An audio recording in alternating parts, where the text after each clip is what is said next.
My name is Craig Betts. I do all sorts of things. I do acting, modelling, that type of thing. I'll be in a Nike commercial coming out probably the end of the year.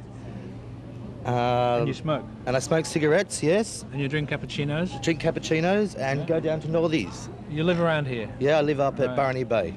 Alone? Yeah, at the moment. At the moment? Yeah. Is that a sad story? No, not at all. It's rather a happy story, you know. You only got yourself to deal with, so that's it. Have you had a good life? Oh, I think so, yeah. I've travelled quite a bit, done most type things, you know. Good family, happy family? Oh, well, I could say that could do with it improving. Yeah. Definitely. Why is that? Oh, well, there's just, you know, certain things, but we won't go into that type things, but, you know, broken, yeah. Was it a broken family? Oh, no, not really, but, you know, people drift their own ways and difference of opinions and things like that. Have you had a falling out with your parents? Oh, well, they want to fall out with me. So that's... What, is it because they don't agree with what you're doing? Oh, well, no, I don't know. That's up to their decision, but, you know, I just feel that...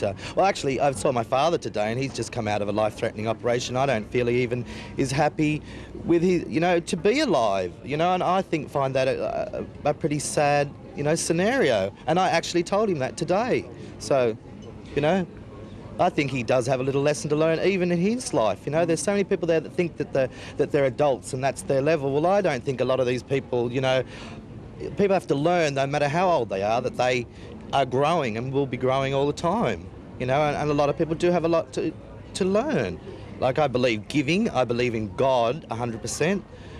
You know, a lot of people are just not into these things. They're just too negative, and it's just not the way that I think life should be at all. Do you think that believing in God is important? Well, I believe so. Yes. Well, I believe so because that, well, the belief in goodness is a very good belief. To anyone that can believe in goodness and giving and charity and that type of thing is one of the best beliefs that anyone can have. You know, I find a lot of people out there also tend to have a very strong ability to lie to themselves, and actually to the extent that they believe it. And I've experienced that through numerous people, and I just find that whole attitude, you know, just totally wrong. And to me, that's evil. So does that mean that you're a keen follower of honesty? Honesty? Well, honesty to the extent, at least to be honest to yourself. Whereas if these people can't be honest to themselves, well, they've lost the plot to begin with. Yeah. You know? Are you as honest as you could be? Oh, I believe I'm as honest. Well, yes. Well, definitely. Yeah. You know? There's always room for improvement. You know, people like to make stories a little bit better and things like that, you know, that type of thing. But, you know, I believe so. I'm straight down the line with people. Are you able to, you know, do you see yourself as accurately as you think you could see yourself? I mean, can you see what faults you might have, and do you try and address them? Oh, well, definitely all the time. I've just been through a stage in my life that I've decided to, well, for a while there, I thought I had a brain tumour. They weren't really sure, and I just got the results today that I haven't, so that was a great thing. Are you tolerant? Are you a tolerant person, apart from the things that you've told us that you're not tolerant about? Well, I believe I'm fairly tolerant. Yeah, you've got to be, you know. Definitely. I mean, tolerant of other people's weaknesses is what I mean. Well, yes. Well, yes. Well, you know, I'm not there to judge, you know, and that's what a lot of people have to learn in this world, that they are not there to judge, you know, and as my beliefs is, my only judge is God. And that is all. The rest can sort of intermingle with life, and, you know, someone has to make a decision, but your ultimate judge is only God. And my God is the God of love, and not some God that sits there going, you shouldn't do that, you shouldn't do this, and you shouldn't do that, because a lot of people have that misconception too. But I mean, is this a Christian God, or? Well, this is the Christian God, the true Christian God, which I think a lot of churches have even, you know, forsaken, really. But you don't go to church? Oh yeah, I go to church basically once a week. I go and have private prayer at St Mary's. I'm not Catholic, but I was brought up High Church of England. But I go to St Mary's and light a candle, and that at least once a week, because I believe, you know, like, if you're putting effort into something, that effort is returned, you know? Like, people can't sit there and say that they do these things unless they're putting effort into them, you know? People can't say they're good unless they're putting effort into it. But that's a lot of people in this world. Can we ask you some questions? We're from SBS. Sure. if the devil, if this, just a hypothetical question, if the devil approached you to buy your soul, would you sell it? Depend what the price was. Oh, so it's possible. Anything's possible, everything has a price. Do you know the story of Dr. Faustus, who sold his soul to the devil? No. So if I were the devil and I said, look, I want to buy your soul, which means I can control what you do, you would consider it if the price was right. And would the price have to be money? Is it forever that you control my... Oh, well, forever's a bit different. No, no. I think... But you could have anything you want. Yeah, but I wouldn't have the power over what I couldn't do. Oh yes, you could do what you like, except you'd have to agree that I was in charge of your soul. No, I think I'd want the ultimate say. No matter what. No matter what, I'd want the ultimate say. There's nothing you want bad enough. No, there's nothing I want bad enough. Okay, what about a year? No, because that could ruin the rest of my life. Right. So really, you want to keep your soul? Oh yeah, I want to keep my soul. And you have a soul? I have a soul, yeah? Yes. Do you believe in devils and gods? I believe in a higher being, yes. A higher being? Yes. Like a person? Not a person, not a no. God. A person like God? A person like a god, yes. Yeah? Yeah. But more in a positive than a negative sense. So perhaps more like Buddhism, that all right. The rewards are for the good things, not the punishment for the bad things. Right, not a scary God. No. Right. Were you brought up with that kind of the religious? No. Oh well, a broad spectrum of. Not a specific religion. I went to an Anglican school, but not a. It wasn't a strict religious school. And in that, when you grew up and you thought of your soul and your being as a let's say Christian with Christian values, did you ever doubt that there was a God? That there was some other, that there was something? I doubted the traditional Christian explanations, yes. But I think that we're probably so vain that we think there's not much point in being here for 70 years and that's the end. So I guess we all hope that there's either an afterlife or something better than just rotting in the dirt. Have you got any closer to finding out what that is? I mean, we're talking about the meaning of life. Yeah, we are. This is a 5 o'clock in the morning sort of story. Any closer? I mean, no, because sometimes your faith or whatever is rocked in that. I mean, we all know a lot of people who've died young from horrible diseases and things, and they would seem to be the good people. So, I mean, so you question maybe this is the hell, and it gets better after this. Yeah, I think you do question. Yes. I think you do, and I think also when you look at the history that the religions have been the cause of a lot of wars, that's a bit hard to swallow. Yes, I just wondered whether in all of this, whether the fact that you have a base, a religious base of some kind, does that actually help? Does it help cope with it? Does it help explain it at all? Does it make it easier? It makes it more interesting. I don't know that. I mean, it's really about community, isn't it? I mean, if we split up the communities into smaller groups that cared about each other more, we'd get on better, I think. Yes. But maybe we've gone past that. But it's all a cycle and it'll all go around again. Do you regard yourself as a tolerant person? Yes, I do. Yeah. So you don't have a negative view of others around you, you're not... No, and I think that's what I find hardest to understand about religion as such, that, as I say, most of the religions have caused the wars. If the underlying thing that all religions are saying is be kind to each other, it's a bit hard to understand, isn't it? Yeah, I thought so. Come here. How can you tell a real fairy? A real fairy, it comes from within. Mm-hmm. You can tell a real fairy. We could tell she was a real fairy because she believes, and it comes from your imagination and from your heart. And what is the definition of a fairy? Oh, that's a hard one. I don't know that I can define a fairy. Oh, that's good. Are you a fairy? I am a fairy. You don't just dress like one? No, I'm a real one. And that's because I believe, I think. We're from a program called Front Up. We look for conversations at random around Australia. We just thought, well, if you got a second. You looked as though you were in a bit of a hurry, but I thought I'd ask. No, I got a second. You got a second. Yeah. Are you a local? Yeah. Do you work and live around here? I live here, I don't work around here. You don't work around here. No. Can we ask what you do? Yeah, I work for Telstra. One of the information superhighway technicians. Are you a Yep. technician? Yeah, yeah. Building the superhighway? Involved in it, yeah. Yeah? Maintaining it more than building it. but Maintaining it? Yeah. Is it up already? It's on the way, yeah. What is your specialty? My specialty is just basically information transference and the problems associated with it. That's all. I can't elaborate any further because of commercially sensitive information. Oh, really? What led you to that? What is the skill that you started with? When An interest in telecommunications. Right. And what are the sort of educational processes that you had to go through?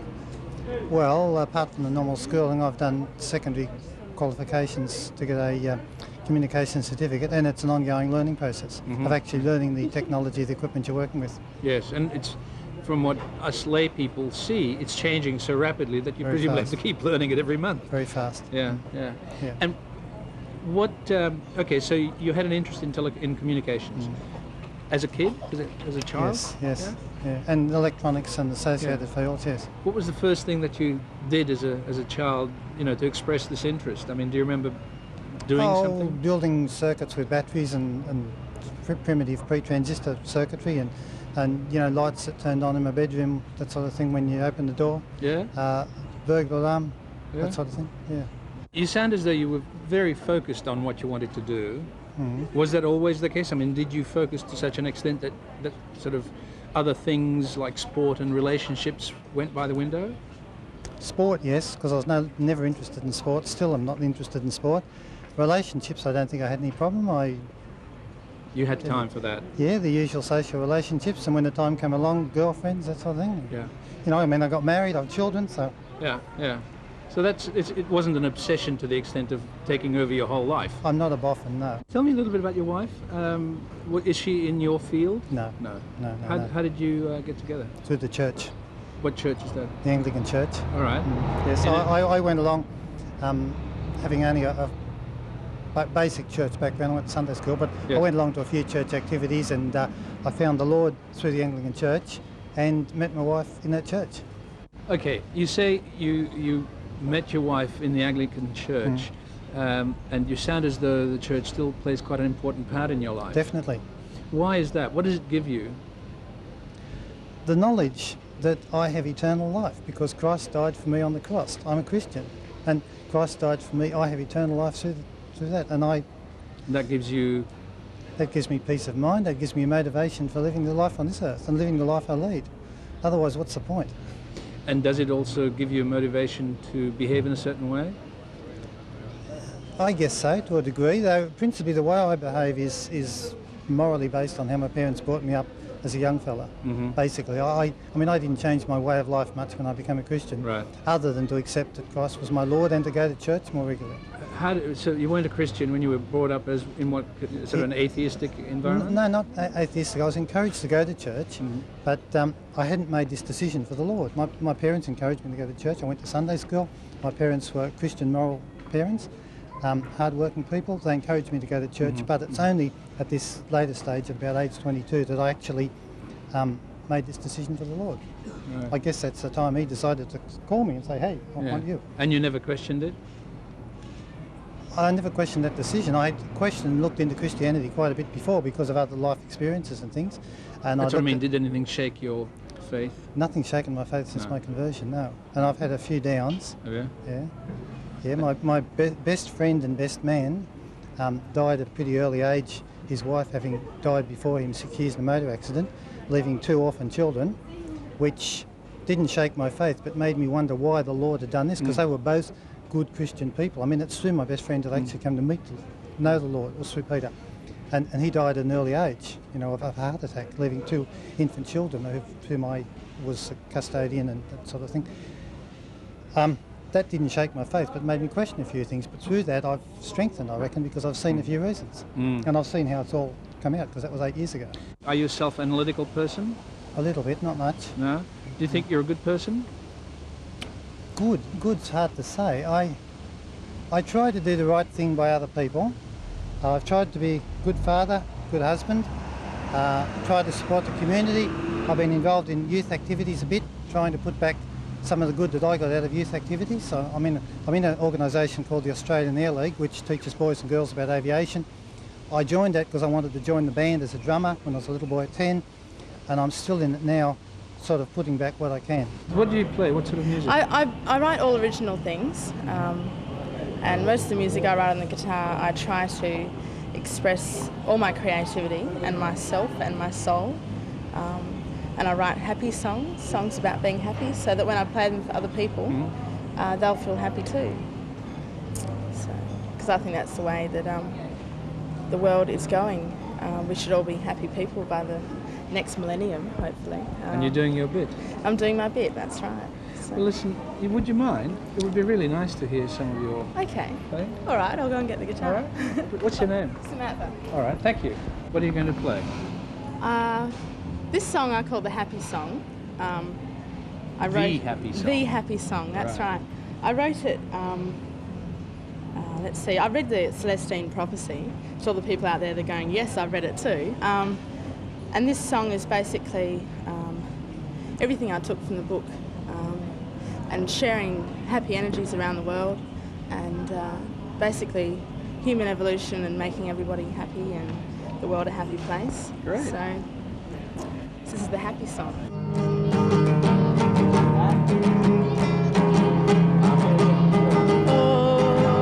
Open your eyes, see the light, it's all around you.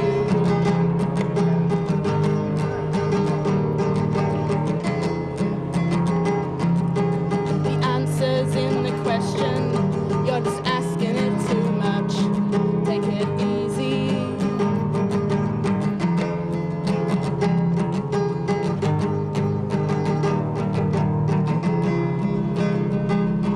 Take it easy. There you go, it's the Happy Song. You have a very interesting accent. Oh, thank you. Where is it from? I'm American originally, But from it doesn't Utah. sound American. Yeah, people have told me that. I don't know where I got it. Where did you get it? I have no Utah. idea, honestly. I don't know. How long have you been here? A little over 2 years. Why did you come here? I'm married. You married an Australian? Yep, I did. Where did you indeed. meet? I met here, actually. So you came here not with him, No. No. on your own, Mhm. looking for adventure, job, No, just for holidays. for a holiday. Yeah. And what happened? Met the love of my life. How? Where? In his clothing shop. He used to work at a clothing shop. Were you buying clothes from him? Yes, I was. So the first time you met him, you gave him money. Yeah, no, not technically. I put it on hold. You did? And then I came back for it. Yeah. What did you buy from him? A brown suede jacket. Still got it? Yeah, of course I do. What is your husband's name? David. David. Mhm. So you went back to pick up your jacket, and then what happened? Well, I asked him out to a particular function, but that particular function was a bit expensive, and he couldn't afford to go. It was $100 a ticket. So you didn't go to this function. What did you Oh, do? yes, I did go to Oh, you the did? function. Yes, I did. He didn't. But then, I asked him, well, if you'd ever like to do anything else, my number's on the lay-by slip. Please give me a call. Uh-huh. And he did.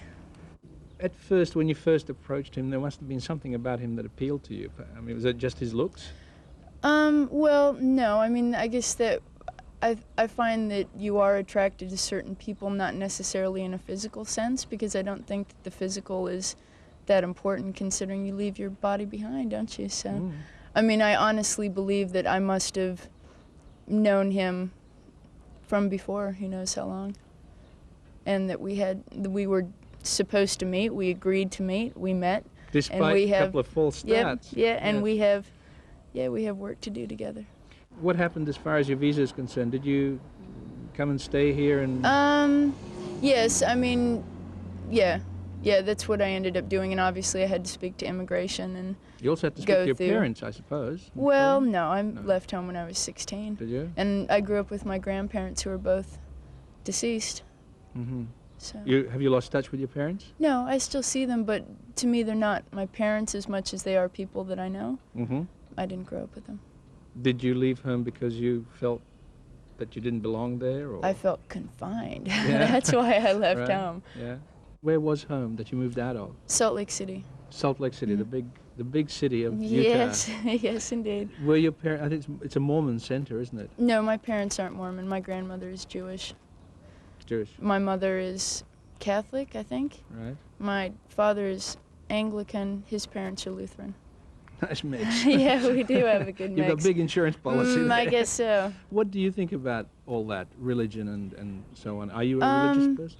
I'm a spiritual person, but I think that, oh gosh, we're not supposed to discuss these things, are we? I think, unfortunately, religion is kind of not really helping people because it's, I think, trying to control people with guilt, and I think that's not a good thing. So you say a spiritual person. Just explain that a little bit. Well, I definitely believe that there is some type of higher intelligence, but I also believe that we are a part of that higher intelligence, so that it's not a separate thing, right. And that's my argument with organized religion. Do you see eye to eye with David on this? David doesn't believe in anything like that, no. Right. So he's not a spiritual person? He is. He lives a good life, but he doesn't believe the same things that I do. He doesn't believe in the existence. Sorry, I'm getting really nervous talking about this. Oh. The existence of a soul. Yeah. Why does it make you nervous? I don't know.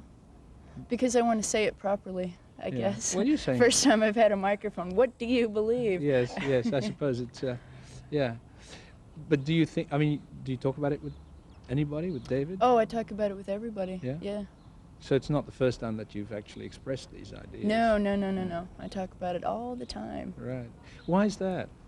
Well, I guess because I myself spent a lot of time trying to find answers to these questions, and the answers that religion was giving me, the answers that the government was giving me, just did not seem right. And can I say, I mean, was there a reason why you were looking for these answers? Because I felt that there was something I was supposed to be doing here. And I guess I was really looking for what it was I was supposed to be doing. And this was when you were a teenager? Oh, all through my life. Right. But I had pretty much given up the search for a long time and just figured, well, I guess I'm not going to know, I'm not going to find out. Excuse me. And then I read a book called The Only Planet of Choice. I don't know if you're interested in this type of stuff, but if you are, I highly recommend this book because it totally, I know it sounds like a born again whatever, but it honestly did change my life. It was amazing. In what specifically? Well, this book, wow, this is getting really... It changed your life in the sense that you thought about it in the sense that, differently. no, I was a very pessimistic person before. I honestly believed that the road we were on, I mean, we're destroying the planet. We don't seem to be stopping ourselves. We're saying, well, we're going to put some kind of limitations on ourselves in 10 years, but it's something that needs to be done now, immediately. It's not, we can't wait for 5 years to stop pumping sulfur dioxide into the atmosphere. It has to be done immediately. And these kind of things frustrated me. I just assumed, well, you know, we're just not going to get our acts together in time. But yeah, after reading this, I think that we will. We have to. We don't have a choice. You sound as though you want to help the world. I'd love to, yeah. I'd love to help the world if I could. If I had known these things before, I could have spent the past 28 years doing these things and living my life this way, but I was not told. The information was not given to me. So I guess I feel really compelled to tell people, to let them know, at least not saying this is the truth, but saying maybe this is true, and maybe you could think about this. We're new in Canberra. Where should we go? Depends what you're looking for. We're looking for conversation. Well, you found the right man for that, that's for sure. Yeah? Why not? When I went travelling around the world, you know, in search of existential adventure and so forth, I ended up on an island called Iona on the west coast of Scotland, and it's a bit north of Glasgow, near the Isle of Mull. And since time dot, it's been like a holy place. It's been like a holy place for the pagans. And St. Columba, who was a contemporary of St. Patrick, came from Ireland in a little dugout boat and founded a monastery there in about the 10th century. And from there, Christianity filtered out into the British Isles and so forth. And I'm not a Christian per se, but I've always heard about this place as being a very spiritual place. So I thought, well, you read all about these things, about spiritual beliefs. Well, I want to try something, I want to taste it, I want to feel it, yeah. So take a little boat to another island, to another island, to another island, to eventually cross a little passage, and it's only 1 mile by 3 miles long. And people from all over the world go there for the sanctuary and healing and so forth. And there's Buddhists there, and Anglicans and Catholics, and it doesn't matter. They Sort of a pilgrimage. Absolutely, absolutely. And you know, Macbeth is buried there, and all these great kings and pagan kings are buried there. And it's the most extraordinary place, and that you kind of step out of time really when you cross this channel onto the island. And I was there for a few weeks, and got it under your skin. The pace of life, the rhythm of it was such that it's a very healing period of time. But it's not the sort of place you can stay forever. But what it meant was I was able to, one hand, reconcile things that I'd been through before and let them go and come in with a fresh premise back into my life, as it were. But also know that life is spiritual, palpably spiritual. And once you accept that foundation, no matter what little dogma you want to believe, a whole set of implications follow from that. And so, so I'm trying to live my life according to remembering that.